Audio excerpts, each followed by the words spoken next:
ജീവിതത്തിൽ മുന്നറിയിപ്പുകൾ ലഭിക്കുമ്പോൾ അതനുസരിച്ച് ജീവിക്കാൻ നമ്മൾ നോക്കാറുണ്ടോ എന്നുള്ളതാണ് നമ്മൾ ചിന്തിക്കേണ്ടത്. നമുക്കറിയാം, ഒരു പരീക്ഷ വരുന്നുണ്ടെന്ന് അധ്യാപിക കുട്ടികളോട് പറയുന്നു. പിന്നെ കുട്ടികൾ ഒരുങ്ങാതെ വീണ്ടും പഴയതുപോലെ ഉഴപ്പി മുന്നോട്ട് പോയി കഴിഞ്ഞാൽ പരീക്ഷ ജയിക്കുമോ? ഒരിക്കലും ജയിക്കില്ല.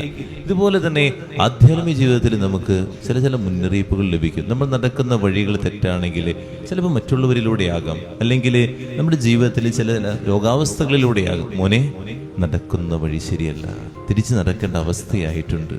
ഇതൊക്കെ നമുക്ക് തരുമ്പോൾ നമ്മൾ മനസ്സിലാക്കുന്നുണ്ടോ? ആ കുറച്ച് സമയത്തേക്ക് മാത്രമാണ് നാം ദൈവത്തിലേക്ക് തിരിയുന്നത്. അതൊക്കെ മാറിക്കഴിയുമ്പോൾ വീണ്ടും ഞാൻ പഴയ ആ വഴിയിലൂടെ, പഴയ ആ പാപത്തിന്റെ വഴികളിലൂടെ തന്നെ നടക്കുന്നുണ്ടോ എന്നത് ചിന്തിക്കാം.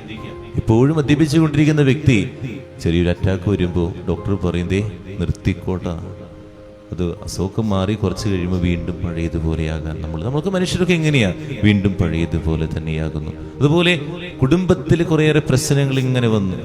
ഭാര്യയും ഭർത്താവും തമ്മിൽ വഴക്കും പിണക്കും ഉണ്ടായ സമയത്ത് മോള് ഒരുത്തനോട് സ്നേഹമായി, കുറേയൊക്കെ പ്രാർത്ഥിച്ചു കഴിഞ്ഞപ്പോൾ തിരിച്ചു കിട്ടിക്കഴിഞ്ഞ് വീണ്ടും നമ്മൾ ഈ കുടുംബത്തിൽ ഭാര്യയും ഭർത്താവും തമ്മിൽ ഇങ്ങനെ തന്നെ വഴക്കുകൂടി നടക്കുകയാണെങ്കിൽ ഓർക്കുക, ഇനി തിരിച്ചു കിട്ടണമെന്ന് ഉണ്ടാകില്ല കേട്ടോ. അവള് വേറെ സ്നേഹം അന്വേഷിച്ച് പോകും.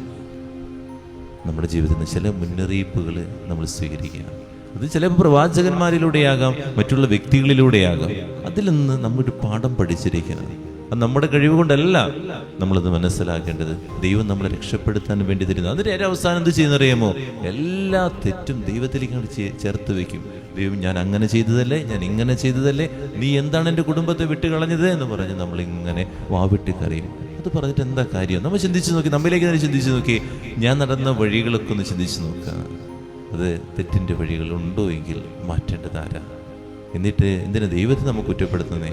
മനുഷ്യരുടെ മുമ്പിൽ നിന്ന് നമ്മൾ ദൈവത്തെ കുറ്റപ്പെടുത്തും. എന്നാൽ ദൈവവും നമ്മൾ ഒരുമിച്ച് നിന്ന് സംസാരിക്കുമ്പോൾ ചില കാര്യങ്ങളൊക്കെ വെളിപ്പെട്ട് കിട്ടും നമുക്ക്. ആ ഒരു ദിവസം ഉണ്ട് കേട്ടോ. ദൈവം നമ്മൾ ഒരുമിച്ച് നിന്ന് സംസാരിക്കുന്ന സമയത്ത് ചില കാര്യങ്ങളൊക്കെ വെളിപ്പെട്ട് കിട്ടുന്ന സമയം വരും. ആ സമയത്ത് അയ്യോ എന്നൊരു ചിന്ത വരരുത്. പ്രാർത്ഥിക്കാം, ധ്യാനിക്കാം.